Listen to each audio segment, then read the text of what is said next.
এবার পটলগুলো ভেজে নেব। এই তেলের মধ্যে আলুগুলো দিয়ে দেবো।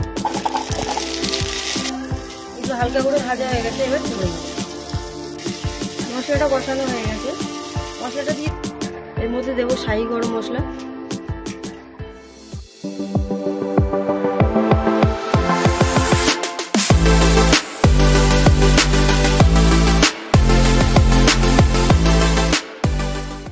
আমি চিংড়ি পটল বানানোর জন্য পটল নিয়েছি, আলু আর চিংড়ি মাছ। আমি এখানে নিয়েছি কাজু বাদাম, চালমগজ, ধনিয়ার গুঁড়ো, টমেটো। এখানে ফোড়নের জন্য নিয়েছি শুকনো লঙ্কা, গোটা জিরে, তেজপাতা, লঙ্কার গুঁড়ো, হলুদ, আদা, কাঁচা লঙ্কা আর জিরের গুঁড়ো। এখানে কড়াইটা গরম হয়ে গেছে, এবার পটলগুলো ভেজে নেব।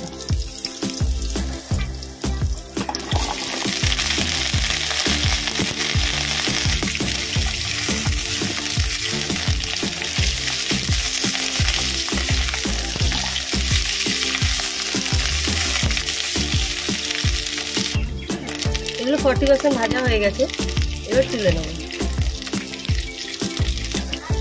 এগুলোকে তুলে নেব।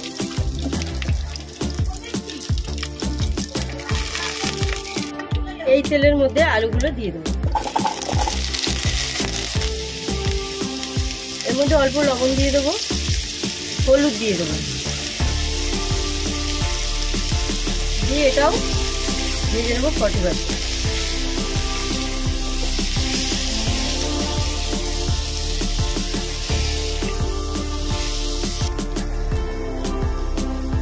আলুগুলো ভাজা হয়ে গেছে 40%, এবার তুলে নেব।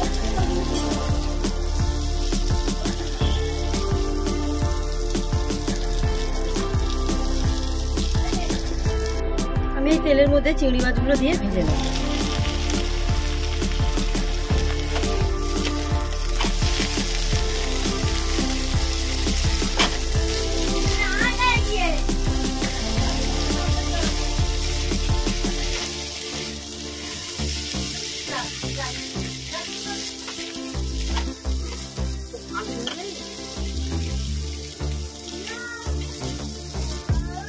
এগুলো হালকা করে ভাজা হয়ে গেছে, এবার তুলে নেব।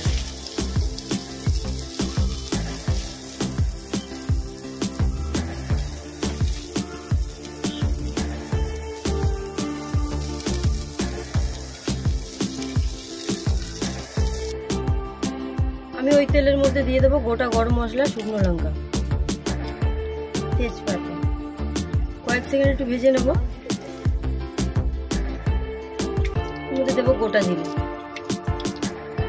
এটাকেও কয়েক সেকেন্ড ভেজে নেব। আমি এতে আদা, টমেটো আর কাঁচা লঙ্কার পেস্টটা দিয়ে দেবো। এটা দিয়ে যতক্ষণ না কাঁচা গন্ধ যায় ততক্ষণ পর্যন্ত এটাকে নেড়ে চেড়ে নেব। এটা কাঁচা গন্ধ যাওয়া পর্যন্ত নেড়ে নিয়েছি। এর মধ্যে কিছু মশলা অ্যাড করবো। দেবো ধনিয়ার গুঁড়ো, জিরের গুঁড়ো, হলুদ, লঙ্কার গুঁড়ো। এটাকে ভালো করে মিশিয়ে কাঁচা গন্ধ যাওয়া পর্যন্ত মশলাটা নেড়ে নেব।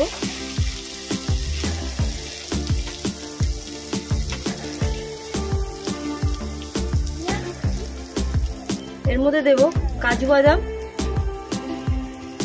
পেস্টটা,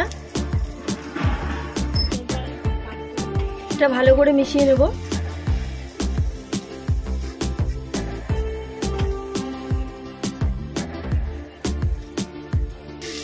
মশলাটা কষানো হয়ে গেছে, মশলাটা দিয়ে তেল ছেড়ে দিয়েছি। এবার আমি ভেজে রাখা আলু পটলগুলো এর মধ্যে দিয়ে দেবো। এটাকে ভালো করে মিশিয়ে নেব।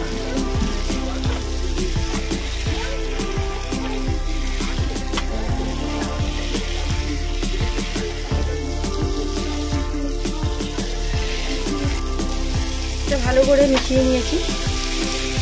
আমি এর মধ্যে জল দিয়ে দেবো।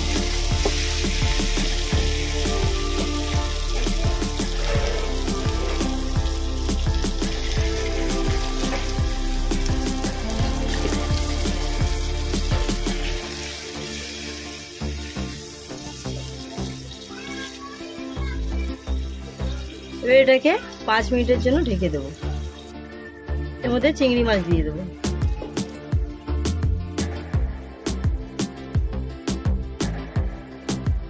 এটাকে এবার ঢেকে দেবো। 5 মিনিট বাদে চলে এসেছি।